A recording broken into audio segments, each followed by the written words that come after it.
Any figure समझाना, interference को हमें बिना किसी फिगर के समझाना है।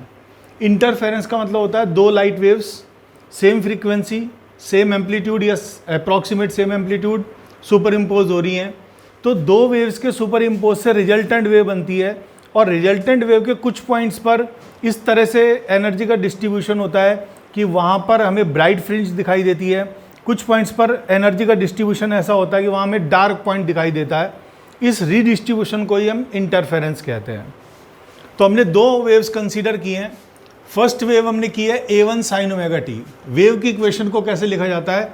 वेव का displacement is equal to wave का मैक्सिमम डिस्प्लेसमेंट साइन समथिंग। ये फॉर्म होती है किसी भी वेव को लिखने की। तो फर्स्ट वेव हमने y1 is equal to A1 sine omega t लिखी है। ओमेगा टी को फेज कहेंगे फर्स्ट वेव का।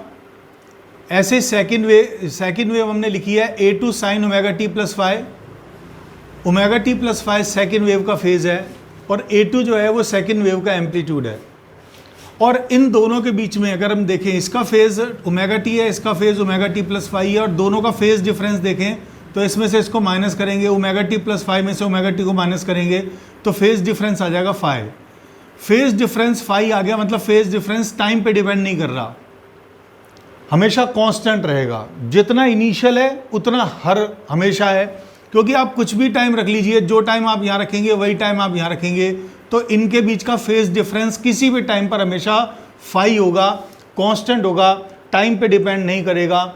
ऐसे वेव्स जिनका फेज डिफरेंस टाइम पे डिपेंड नहीं करता उन्हें कोहेरेंट लाइट सोर्सेस कहते हैं। Coherent light sources. और परमानेंट इंटरफेरेंस के लिए हमें ज़रूरी है कि हमारे पास में लाइट सोर्सेज कोहेरेंट ही होने चाहिए। अब ये दोनों वेव्स, अच्छा एक चीज़ और, वेव की इक्वेशन लिखी जाती है y equal to A sine omega t minus k x. ये फॉर्म भी होता है। ये फॉर्म तब लेते हैं जब हमें x डिस्टेंस दूर पर कोई फिनोमिना देखना हो, कोई इंटरफेरेंस देखना हो। लेकिन जो हम x डिस्टेंस दूर देख रहे हैं वो हम x डिस्टेंस पहले भी देख सकते हैं इंटरफेरेंस में, तो इसकी कोई नीड नहीं है, इसको हम इग्नोर कर सकते हैं। तो हमने इक्वेशन इसी फॉर्म में लिखी है A1 साइन ओमेगा टी, और सेकेंड वेव की इक्वेशन लिखी है y2 is equal to A2 sine omega t plus 5। दोनों वेव्स के बीच में इनिशियल फेज डिफरेंस 5 का है। ये सेकेंड वेव का फेज है, ये फर्स्ट वेव का फेज है, इनका डिफरेंस लेंगे तो फेज डिफरेंस आ गया 5, और 5 टाइम पे डिपेंड नहीं कर रहा। और जिनका फेज डिफरेंस टाइम पे डिपेंड नहीं करता उन्हें कोहेरेंट लाइट सोर्सेज कहते हैं। ये आपको पता होना चाहिए। दोनों के सुपर इम्पोज से रिजल्टेंट वेव बनेगी, तो रिजल्टेंट वेव की डिस्प्लेसमेंट इक्वेशन आपने लिखी y equals to y1 plus y2। मतलब दोनों वेव्स के डिस्प्लेसमेंट को ऐड कर लेंगे तो रिजल्टेंट वेव का डिस्प्लेसमेंट आ जाएगा। तो y क्या है यहाँ पे? Displacement of resultant wave. y1 क्या है? Displacement of first wave. y2 क्या है? Displacement of second wave. और y है displacement of resultant wave. y1 की वैल्यू आपने रख दी, y2 की वैल्यू आपने रख दी। ये साइन a प्लस बी का फार्मूला इसे खोल दिया, sine a cos b plus cos a sine b, ये फार्मूला लगा दिया। a2 कॉमन ले लिया हमने और ये फार्मूला लगा दिया sine a cos b plus cos a sine b. और फिर इस टर्म को हमने a2 से मल्टीप्लाई किया तो ये a2 दोनों से मल्टीप्लाई हो गया, तो आपके पास ये इक्वेशन आ गई। अब ये साइन ओमेगा टी वाली टर्म है, ये भी साइन ओमेगा टी वाली टर्म है, इन दोनों से साइन ओमेगा टी कॉमन ले लिया तो यहाँ बच गया a1, यहाँ बच गया a2 cos फाई, और ये वाली टर्म को हमने ऐसे लिख दिया। ऐसा क्यों कर रहे हैं? क्वेश्चन आता है why we are doing this. क्योंकि हमारा पर्पज़ क्या है, यहाँ वेव की इक्वेशन को कैसे लिखा गया, फर्स्ट वेव की इक्वेशन को लिखा गया है उसका एम्पलीट्यूड साइन समथिंग। तो हमारा पर्पज़ है कि हम रिजल्टेंट वेव की इक्वेशन को लिखें y equals to amplitude of resultant wave sine something. This is our aim. उसके लिए हमें क्या एक्सरसाइज करनी है, इन दोनों से साइन कॉमन लिया तो ये हमारे पास a1 plus a2 cos phi आ गया, and this is a2 sine phi cos omega T. अब टाइम की फॉर्म में देखें तो यहाँ साइन ओमेगा टी आ रहा है, यहाँ cos ओमेगा टी आ रहा है, तो साइन के साथ वाली टर्म को इसको हम r cos थीटा मान लेंगे, a1 plus a2 cos phi को हम r cos थीटा मान लेंगे, और यहाँ पर cos ओमेगा टी के साथ वाली टर्म है a2 साइन फाई, तो a2 साइन फाई की टर्म को हम r साइन थीटा मान लेंगे। ये क्वेश्चन नंबर 1 है, ये नंबर 2 है। अगर मैं r cos थीटा यहाँ पुट कर देता हूँ और r साइन थीटा यहाँ पुट कर देता हूँ, जैसे मैंने कर दिया यहाँ पे पुट, और दोनों से r कॉमन लिया तो ये sine omega T cos theta plus cos omega T sine theta, मतलब sine a cos b plus cos A sine B का फॉर्मूला बन गया।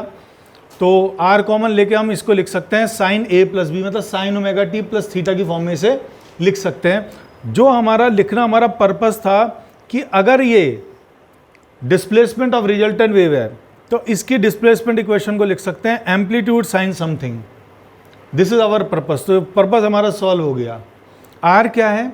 Are is amplitude of resultant wave, y is displacement of resultant wave, theta is phase difference between first wave and resultant wave. First wave का amplitude है, sorry phase है omega t, और resultant wave का phase है omega t plus theta. तो दोनों के बीच में फेज डिफरेंस अगर हम कैलकुलेट करें तो ओमेगा टी प्लस थीटा में से ओमेगा टी को माइनस करेंगे तो थीटा आ गया। थीटा क्या आया? थीटा आया phase difference between resultant wave and first wave. अब देखिए ये दो इक्वेशन आई हैं, अगर हम इनके स्क्वायर को पहले इन्हें स्क्वायर करें दोनों इक्वेशंस को, फिर ऐड कर दें तो R square cos square theta plus R square sine square theta, हमारा ये हमने R square cos square theta plus R square sine, मतलब इक्वेशन नंबर 1 का स्क्वायर में इक्वेशन नंबर 2 के स्क्वायर को ऐड किया, राइट हैंड साइड में राइट हैंड साइड ऐड कर दिया, लेफ्ट हैंड साइड में लेफ्ट हैंड साइड ऐड कर दिया। इन दोनों से आर स्क्वायर कॉमन लिया, cos square theta plus sine square theta 1 होता है, इसे 1 लिख दिया। और ये equation a1 plus a2 cos phi का square plus a2 sine phi का स्क्वायर आ गया, और इसका स्क्वायर हमने खोल दिया, a1 square plus a2 square cos square 5 plus 2a1 a2 cos 5 plus a2 square sine square 5। अब ये a2 स्क्वायर कॉस स्क्वायर 5 है और ये a2 स्क्वायर साइन स्क्वायर 5 है, इन दोनों से a2 स्क्वायर कॉमन लिया, cos square 5 plus sine square 5 again 1 हो गया। तो ये इक्वेशन आ गई a1 square plus a2 square plus 2a1 a2 cos 5। This is your R square. मतलब रिजल्टेंट वेव का जो रिजल्टेंट वेव का जो एम्पलीट्यूड है उसका स्क्वायर आ गया। इसका स्क्वायर रूट लेंगे तो आर की वैल्यू आ जाएगी। तो आर की वैल्यू आ गई under root a1 square plus a2 square plus 2a1 a2 cos 5। ये फार्मूला हमें याद होना चाहिए, इसको हम इक्वेशन नंबर 3 कह देते हैं। हमें पता है किसी भी वेव की जो वेव होती है उसकी इंटेंसिटी होती है उसके एम्पलीट्यूड का स्क्वायर, मतलब I proportional to amplitude square होती है, और प्रोपोर्शनल का साइन हटा के इक्वल का साइन लाते हैं तो कांस्टेंट आता है k, तो इंटेंसिटी आ जाएगी के ए स्क्वायर। अब इसको हमने वापस स्क्वायर फॉर्म में ऐसे लिख रखा था, इस इक्वेशन को क्या किया हमने k से मल्टीप्लाई कर दिया, के आर स्क्वायर, के से इधर भी मल्टीप्लाई किया, के से इधर भी मल्टीप्लाई किया, ये इक्वेशन इस तरह से आ गई। के आर स्क्वायर को हम रिजल्टेंट वेव की इंटेंसिटी कह सकते हैं, के वन स्क्वायर को फर्स्ट वेव की इंटेंसिटी कह सकते हैं, के टू स्क्वायर को हम सेकेंड वेव की इंटेंसिटी कह सकते हैं, प्लस 2। ये जो के था जो हमने के से मल्टीप्लाई किया है इसको रूट के इंटू रूट के लिख दिया। हमें पता है I1 क्या है, I1 हमारा है के ए वन स्क्वायर, तो रूट I1 क्या हो गया, रूट I1 हो गया रूट के इंटू ए वन। तो रूट के इंटू ए वन, रूट के इंटू ए वन को हमने अंडर रूट I1 लिख दिया, और रूट के इंटू ए टू को हमने अंडर रूट I2 लिख दिया। तो ये इक्वेशन आ गई हमारी I equals to I1 plus I2 plus 2 under root I1 under root I2 cos 5। और अब हम इसमें कंडीशन लगा रहे हैं कंस्ट्रक्टिव इंटरफेरेंस की कंडीशन। कंस्ट्रक्टिव इंटरफेरेंस का मतलब ब्राइट बन रहा है, जहाँ पर हमें पता है जहाँ पे ब्राइट बनेगा वहाँ पर ये दोनों वेव सेम फेज पे मिलेंगी। सेम फेज का मतलब फेज डिफरेंस हमने पहले वाली वीडियो में कैलकुलेट करके बताया था कि 0, 2 पाई, 4 पाई, 2n पाई, ये सब सेम फेज डिफरेंस की कंडीशन होती हैं।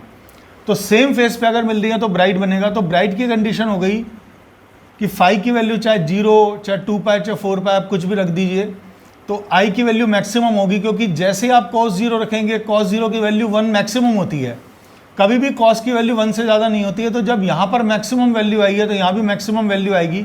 तो आई मैक्सिमम हमारा हो जाएगा I1 plus I2 plus 2 under root I1 under root I2, और ये हमारा under root I1 plus under root I2 के होल स्क्वायर का फार्मूला बन गया।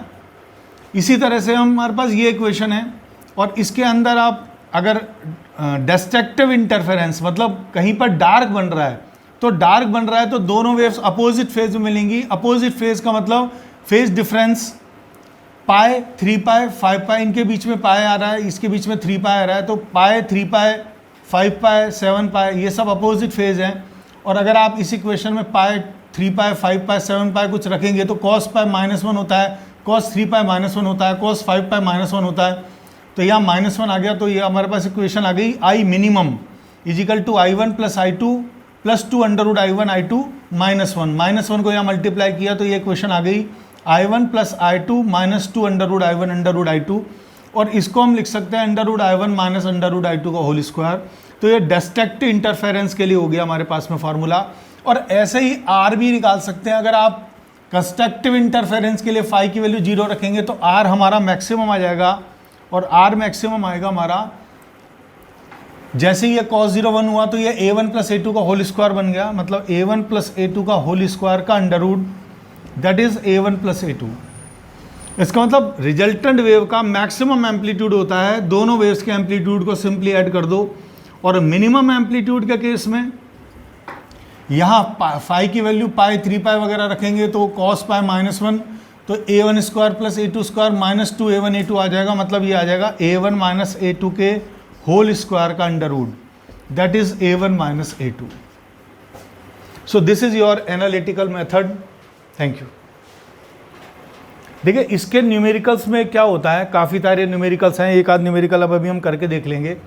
अगर यंग आता है किसी क्वेश्चन के अंदर, यंग आता है, यंग का नाम आता है यंग्स डबल स्लिट एक्सपेरिमेंट में, तो यंग के केस में हमें पता है दो जो आपके पास डबल स्लिट आती है, डबल स्लिट एक्सपेरिमेंट होता है, तो वो जो दोनों स्लिट होती है, जो दो लीनियर लाइट सोर्स होते हैं, वो एक ही वेव फ्रंट के डिवाइडेशन से मिलते हैं, तो उनकी इंटेंसिटी सेम हो जाएगी।